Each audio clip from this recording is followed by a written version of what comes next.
हाँ तो हेलो प्यारे साथियों, स्वागत है आपको अपना यूट्यूब चैनल एचएस मैथमेटिक्स में।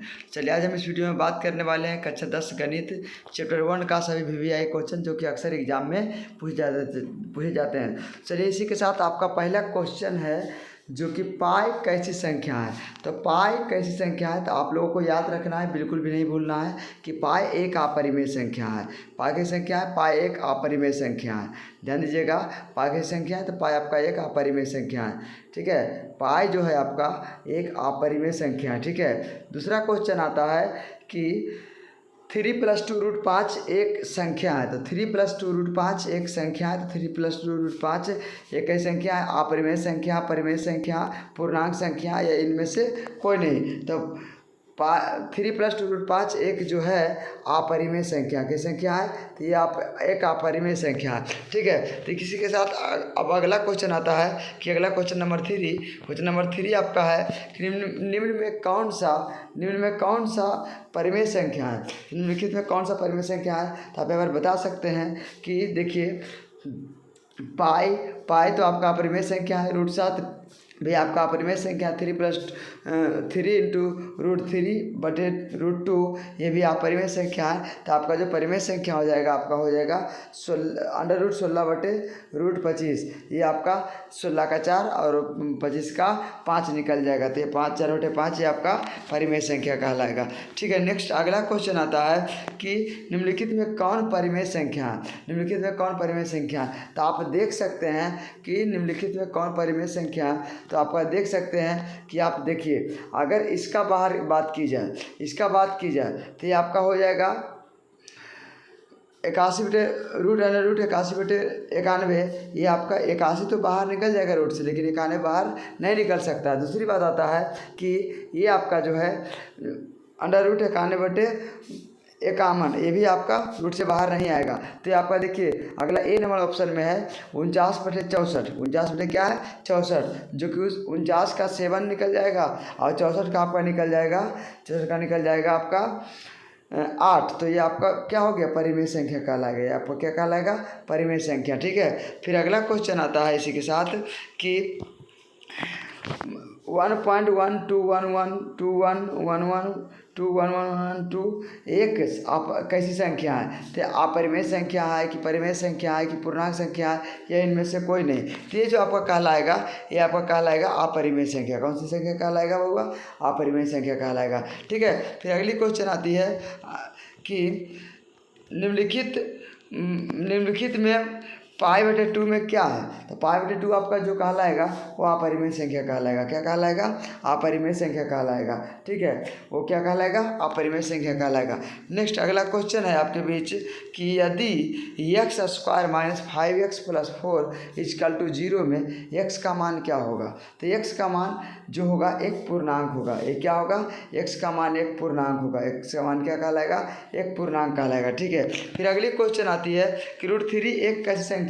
तो रूट में जो भी कोई वैसा संख्या दे रहेगा जो कि कभी रूट से बाहर पूरा ना निकले तो वो संख्या अपरिमेय संख्या कहलाती है। तो √3 आपका क्या कहलाएगा? अपरिमेय संख्या कहलाएगा। ठीक है ना। नेक्स्ट आपका क्वेश्चन आता है कि देखिएगा वृत्ताकार पथ पर 3 धावक एक ही स्थान से दौड़ना प्रारंभ करते हैं तो एक चक्कर लगाने में क्रमशः 2 घंटे, 4 घंटे तथा 6 घंटे समय लगता है। तीनों को प्रस्थान बिंदु पर पुनः मिलने में लगा समय होगा। तो पुनः प्रस्थान बिंदु पर मिलने में लगा समय जो होगा आपका हो जाएगा 12 घंटा। क्या हो जाएगा आपका? 12 घंटा हो जाएगा। ठीक है, क्यों होगा?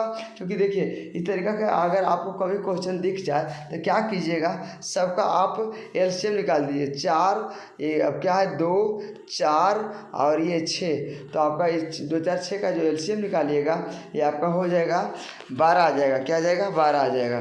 फिर अगला क्वेश्चन आता है निम्नलिखित में कौन अपरिमेय संख्या है? तो निम्नलिखित में कौन अपरिमेय संख्या? तो आप देख सकते हैं कि 64/36 ये क्या है? परिमेय है। 36 आपका क्या है? परिमेय है। ठीक है, उसके बाद आता है क्वेश्चन √81 इसका 9 होगा, ये परिमेय है। 49/9 ये भी परिमेय है। ये आपका √2.5 ये अपरिमेय है क्योंकि ये रूट से बाहर नहीं निकलेगा।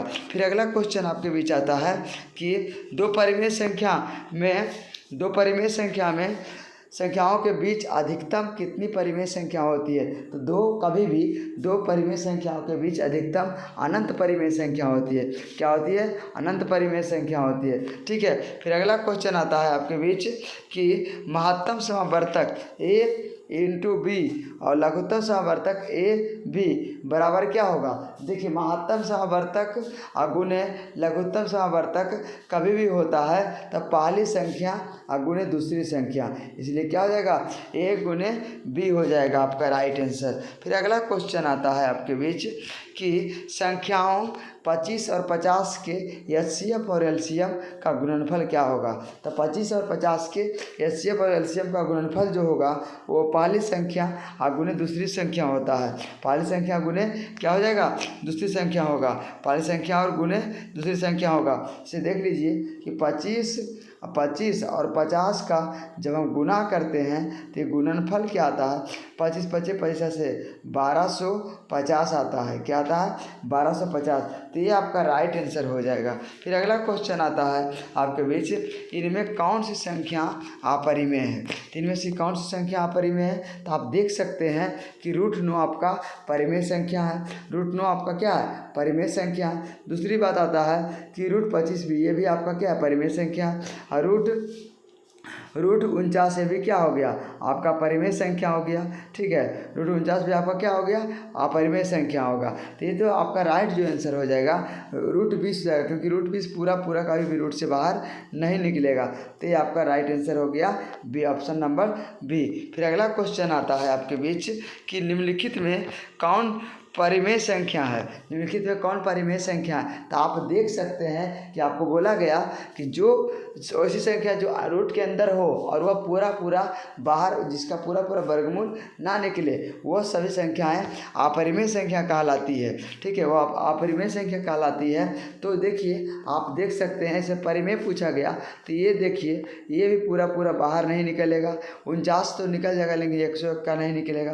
दूसरी बात, √81 में से 91, क्योंकि 91 का तो 81 का तो निकल सकता है, लेकिन 91 का नहीं निकलेगा। फिर अगला क्वेश्चन है, अगला ऑप्शन है आपका √31/51। तो ये देखिए, 31 और 51 दो इनमें से दोनों कोई भी रूट से पूरा बाहर नहीं निकलेगा।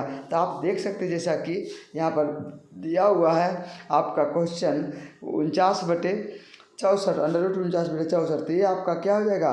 Right answer option number A हो जाएगा। ऑप्शन नंबर क्या हो जाएगा? ये आपका राइट आंसर हो जाएगा। फिर अगला क्वेश्चन आता है कि 1440 में 2 का अधिकतम घात क्या होगा? तो 1440 में 2 का अधिकतम घात निकालने के लिए आपको क्या करना पड़ेगा कि 1440 को गुणनखंड कीजिएगा। 1440 को क्या करना है? गुणनखंड करना है। ठीक है, गुणनखंड करने के पश्चात 2 जितनी बार आएंगे, दो जितनी बार आएंगे वो उसका घात कहलाएगा उतना बार। तो इसमें देखिए, 2 आपका जो आएगा वो आपका 5 बार आएगा, इसलिए इसका अधिकतम घात क्या कहलाया? 5 कहलाया। ठीक है, फिर अगला क्वेश्चन आपके बीच है कि यूक्लिड विभाजन एल्गोरिथम धनात्मक पूर्णांक के निम्न में किसे परिकलित करने की तकनीकी है? तो यूक्लिड विभाजन जो ये परिकलित करने की तकनीकी है वो मासा को परिकलित करने की तकनीकी है। फिर अगला क्वेश्चन आपके बीच आता है कि निम्नलिखित में से कौन परिमेय संख्या है? तो बताइए, निम्नलिखित में कौन परिमेय संख्या है? आपको बोला गया जो जिसका रूट से पूरा बाहर नहीं निकलता है वो अपरिमेय कहलाता है। तो √3 भी क्या है? अपरिमेय है। √4/4 प्लस √5 ये भी अपरिमेय है। √6 भी क्या है? अपरिमेय है। तो आपका जो राइट आंसर हो जाएगा ऑप्शन नंबर बी, ये आपका क्या है? परिमेय है। आपका क्या है? परिमेय है। ठीक है, यही आपका क्या है? परिमेय है, क्योंकि 2 से 2 खत्म हो जाएगा, 2 से 2 क्लियर हो जाएगा और यहाँ पर क्या बच जाएगा?